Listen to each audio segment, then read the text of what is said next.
Welcome everyone. Illustrator second ক্লাসে আপনাদের সবাইকে স্বাগতম। এই ক্লাসে আমরা ইলাস্ট্রেটরের বেসিক টুলস সম্পর্কে জানবো। আমাদের বেসিক টুলসের প্রথম ক্লাস। তো আমরা প্রথমে ইলাস্ট্রেটরে চলে যাই। ইলাস্ট্রেটরে আসার পরে আমরা গত ক্লাসে দেখেছিলাম এখানে আমাদের টুলবার রয়েছে, যেটিকে আমরা আমাদের প্রয়োজন অনুসারে টুলগুলো ইউজ করতে পারবো। তো আমরা যদি টুলবারে যাই, টুলবারে আমরা যদি আমাদের মাউসটা হভার করি যে কোনো টুলের উপরে, তাহলে আমরা ওই টুলের নাম এবং ওই টুলের শর্টকাট কি দেখতে পাবো। যেমন প্রথম টুলটি হচ্ছে সিলেকশন টুল। এই সিলেকশন টুলের জন্য আমরা ভি ইউজ করতে পারবো। ভি ইউজ করলে আমরা ডি সিলেক্ট করতে পারবো। তো আমরা সিলেকশন টুলের নাম থেকে আমরা বুঝতে পারছি এটাকে আমরা বিভিন্ন জায়গায় সিলেক্ট করতে পারবো। তো তারপরে যদি আমরা আসি ডিরেক্ট সিলেকশন টুলে, তো ডিরেক্ট সিলেকশন টুলের নিচে আপনারা দেখতে পাবেন এখানে একটা ছোট্ট অ্যারো টাইপ আছে। যদি আমরা এটির উপরে ক্লিক করি তখন এটি গ্রুপ সিলেকশন টুল হিসেবে এখানে অ্যারোর উপরে ক্লিক করার পরে আপনারা এর গ্রুপটি আনগ্রুপ দেখতে পারবেন, যেখানে আরও কিছু টুল থাকতে পারে একই টুলের ভিতর। আমরা ডিরেক্ট সিলেকশন টুল নিই। ডিরেক্ট সিলেকশন টুলের ইউজ দেখানোর জন্য আমরা এখান থেকে শেপ টুল থেকে রেক্টেঙ্গেল টুল নেব। একটি রেক্টেঙ্গেল টুল নিয়ে আমরা একটি রেক্টেঙ্গেল ড্র করব। আমরা একাধিক রেক্টেঙ্গেল ড্র করে নিলাম। তারপর আমরা ভি প্রেস করে আমরা আমাদের সিলেকশন টুলে আসবো। সিলেকশন টুল দিয়ে আমরা প্রথমে এটিকে ক্লিক করে সিলেক্ট করব। দেন আমরা যদি আমাদের রাইট সাইডে দেখি, এখানে আমাদের প্রপার্টিস প্যানেল থেকে চাইলে আমরা এর ফিল কালারগুলো চেঞ্জ করে নেব। আমরা চাইলে শিফট প্রেস করে যদি একাধিক প্রথমে একটি অবজেক্টের উপরে ক্লিক করি, দেন শিফট প্রেস করে আরেকটি অবজেক্টের উপরে ক্লিক করি, তাহলে দুটি একসাথে সিলেক্ট হবে আমরা এবং দুটির একসাথেই কালার চেঞ্জ করতে পারবো। এবং এটি একাধিক বস্তুর ক্ষেত্রে 4-5টা বা অনেক বেশি সংখ্যার ক্ষেত্রেও কাজ করে একইভাবে। তো আমরা যদি ডিরেক্ট সিলেকশন টুলের উপরে যাই, এটি একটি সিলেকশন টুল। যদি আমরা এটিকে ক্লিক করি তখন এটি নর্মাল সিলেকশন টুলের মতনই কাজ করে থাকে। আমরা চাইলে এটিকে ড্র্যাগ করে সিলেক্ট করতে পারি। কিন্তু ডিরেক্ট সিলেকশন টুলের যেই বিশেষ কাজ সেটি দেখানোর জন্য আমরা একটু জুম করব। তো আপনারা জুম করার জন্য আপনাদের কিবোর্ড থেকে অল্ট প্লাস স্ক্রল হুইল দিয়ে আপনারা জুম করতে পারেন। তাছাড়া আপনারা যদি প্রথমে এডিটে যান, দেন কিবোর্ড শর্টকাটসে যান, এখান থেকে আপনারা চাইলে সব ধরনের কোন কাজের জন্য কী শর্টকাট রয়েছে সেগুলো দেখতে পারবেন এবং আপনারা চাইলে বিভিন্ন টুলের শর্টকাট যা রয়েছে এগুলো কাস্টমাইজও করতে পারবেন। এগুলো আপনাদের মতন করে কাস্টমাইজ করতে পারবেন, যদি আপনাদের হয়তো অনেকের টুলে ইউজের ক্ষেত্রে আরও ফাস্ট ইউজ করতে সুবিধা হবে। আমরা জুম করার জন্য কন্ট্রোল অল্ট প্রেস করে আমাদের স্ক্রল বাটন দিয়ে জুম করতে পারবো, অথবা আমরা আমাদের যে ল্যাপটপের ট্র্যাকপ্যাড রয়েছে সেটি দিয়ে জুম ইন জুম আউট করতে পারবো। তো ডিরেক্ট সিলেকশন টুল দিয়ে আমরা সাধারণত জানি যখন কোনো একটি অবজেক্ট তৈরি করা হয়, এর যে আউটলাইন থাকে সেটি একটা পাথের মতন কাজ করে। তো ডিরেক্ট সিলেকশন টুল দিয়ে আপনারা চাইলে যে কোনো নির্দিষ্ট এরিয়া সিলেক্ট করে নিতে পারবো। যেমন আমরা যদি সিলেকশন টুল দিয়ে সিলেক্ট করি 4টা পয়েন্ট সিলেক্ট হচ্ছে, কিন্তু আমরা যদি ডিরেক্ট সিলেকশন টুল দিয়ে সিলেক্ট করি তখন আমরা চাইলে যে কোনো দুটি, যেমন এই দুটি পয়েন্ট সিলেক্ট করতে পারছি অথবা এই একটি। এটি তখন আমরা কাজে লাগাতে পারি যেমন আমরা চাচ্ছি যে আমাদের এই শেপটার এই দুইটি পয়েন্ট আমরা রাউন্ড করে নেব। আমরা চাইলে এরকম রাউন্ড করে নিতে পারবো। কিন্তু আমরা যদি আমাদের নর্মাল সিলেকশন টুল দিয়ে ড্র্যাগ করি তখন আমরা চাইলে 4টা পয়েন্ট একসাথেই আমাদের যে রাউন্ড হচ্ছে 4টা পয়েন্ট একসাথে রাউন্ড হচ্ছে। এটিকে আমরা চাইলে আরেকটিভাবে কাস্টমাইজ করতে পারি। সেটা হচ্ছে আমরা প্রথমে শেপটিকে সিলেক্ট করব, দেন যে কোনো একটি পয়েন্টে ক্লিক করব, তখন আমরা চাইলে একটি পয়েন্ট নিয়ে কাজ করতে পারবো। এবং আমরা যদি একাধিক পয়েন্ট নিতে চাই, প্রথমে একটি পয়েন্টে দেন শিফট প্রেস করে আরেকটি পয়েন্টে ক্লিক করলে আমরা চাইলে তখন 2টি পয়েন্ট নিয়েই কাজ করতে পারবো।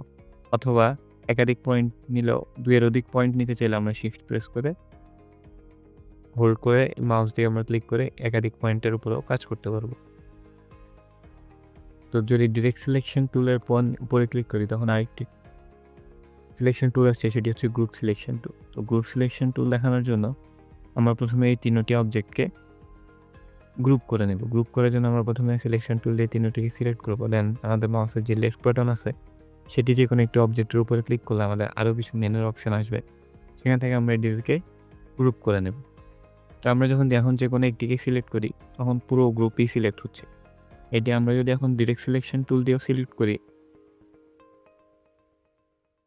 তখন আমরা দেখতে পাচ্ছি এখানে প্রত্যেকটা শেপের যে আউটলাইনগুলো রয়েছে সেগুলোকে আমরা কাস্টমাইজ করতে পারতেছি অন্যটিগুলোকে কোনো প্রকার চেঞ্জ না করেই। তো আমরা যদি গ্রুপ সিলেকশন টুলে যাই, তো গ্রুপ সিলেকশন টুলের সাধারণত আপনি চাইলে গ্রুপের ভিতরে যে কোনো একটি অবজেক্টকে গ্রুপ সিলেকশন টুলের মাধ্যমে সিলেক্ট করতে পারবেন, যেটি আপনি সাধারণত নর্মাল সিলেকশন টুল দিয়ে করতে পারবেন। তো গ্রুপ সিলেকশনের টুলের কাজ হচ্ছে এই মূলত এটা যেটা দিয়ে আপনারা এভাবেই গ্রুপ সিলেকশনের যে ভিতরে যে কোনো অবজেক্টকে সিলেক্ট করে নিতে পারবেন। তো এরপরে যদি আমরা একটি টুল সম্পর্কে কথা বলি, সেটি হচ্ছে আমাদের ম্যাজিক ওয়ান্ড টুল। ম্যাজিক ওয়ান্ড টুলের ব্যবহার দেখানোর জন্য আমরা প্রথমে কয়েকটি শেপ নিয়ে নেব। আমরা এই শেপগুলোকে সিলেক্ট করে আমরা এদের কালার চেঞ্জ করে নেব এবং এই শেপটির কালারও আমরা চেঞ্জ করে নেব। কালার চেঞ্জ করার পরে এখন যদি আমরা ম্যাজিক ওয়ান্ড টুলে আসি, এটা দিয়ে আপনারা যদি কোনো একটি নির্দিষ্ট কালারের উপরে সিলেক্ট করেন, ওই কালারে যেই অবজেক্টগুলো থাকবে সেইগুলো সিলেক্ট হয়ে যাবে। কারণ আমি যদি ম্যাজিক ওয়ান্ড টুলের সাহায্যে জাস্ট আমাদের ব্ল্যাক কালারের অবজেক্টগুলোর উপর ক্লিক করি, তাহলে দেখতে পাচ্ছেন দুটোই সিলেক্ট হয়ে যাচ্ছে। তাছাড়া আপনারা চাইলে যদি জাস্ট গ্রিনটার উপরে সিলেক্ট করেন, তখন শুধু কিন্তু গ্রিনটাই সিলেক্ট হচ্ছে। এটি ছিল আমাদের ম্যাজিক ওয়ান্ড টুলের কাজ। তারপরে যদি আমরা লাসো টুলে যাই, লাসো টুলও সিলেকশন টুল। এটি দিয়ে আমরা বিভিন্ন অবজেক্ট এভাবে এরিয়া মার্ক করে সিলেক্ট করতে পারি।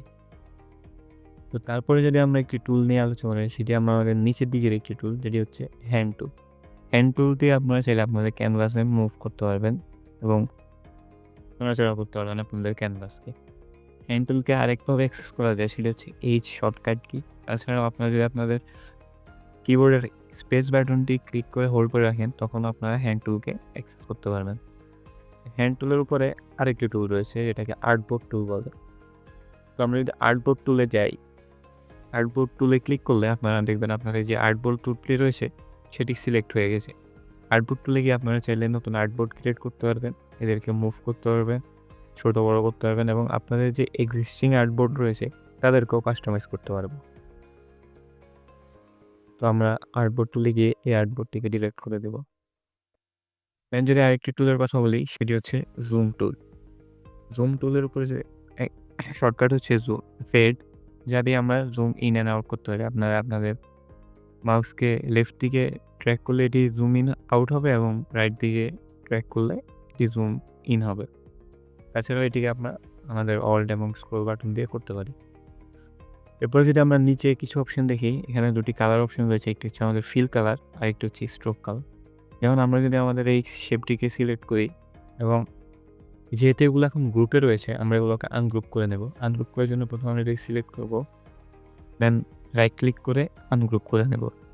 আনগ্রুপ করার পরে আমরা এই শেপটি সিলেক্ট করার পর যদি এখন আমরা এর ফিল কালারে আসি, এখান থেকে চাইলে আমরা ফিল কালার সিলেক্ট করে ওকে করে দিলে এর ফিল কালার চেঞ্জ হয়ে যাবে। এবং নিচে যেটি রয়েছে সেটি হচ্ছে স্ট্রোক কালার। স্ট্রোক কালারকেও যদি আমরা সিলেক্ট করে ওকে করে দিই, তাহলে স্ট্রোক কালার প্রথমে শেপটি সিলেক্ট করতে হবে, দেন স্ট্রোক কালারে গিয়ে এই স্ট্রোক কালার চাইলে আমরা চেঞ্জ করে দিতে হবে। অথবা আমরা আমাদের যেই বিভিন্ন উইন্ডো রয়েছে সেখান থেকেও চাইলে এর কালারগুলো চেঞ্জ করতে পারবো। যেমন আমরা শেপটিকে সিলেক্ট করে এর যে স্ট্রোক রয়েছে তা আমরা চেঞ্জ করতে পারছি এবং যদি আমরা ফিল কালার সামনে নিয়ে আসি, তখন আমরা এর ফিল কালার চেঞ্জ করতে পারবো। তাছাড়া আমরা গ্রেডিয়েন্ট এবং চাইলে কালার অফও করতে পারবো। যেমন আমরা সেটি সিলেক্ট করে যেটা অফ করে দিই, আমার এর কোনো ফিল কালার থাকবে না। আমরা চাইলে গ্রেডিয়েন্ট ইউজ করতে পারবো এবং সলিড কালার ইউজ করতে পারবো। তো আপনারা যখন এই কালারগুলো ইউজ করবেন, তখন যদি ডি প্রেস করেন, তখন এটির ডিফল্ট কালার থাকবে, যেমন হোয়াইট এবং black. Stroke black colour, fill white colour. এবং এক্সপ্রেস করে এটিকে আমরা ডচ করতে পারবেন, এটি চেঞ্জ করতে পারবেন আর কি। তো এই ছিল আমাদের বেসিক টুলের প্রথম ক্লাস। দেখা হচ্ছে আপনাদের সাথে পরবর্তী ক্লাসে। ধন্যবাদ সবাইকে।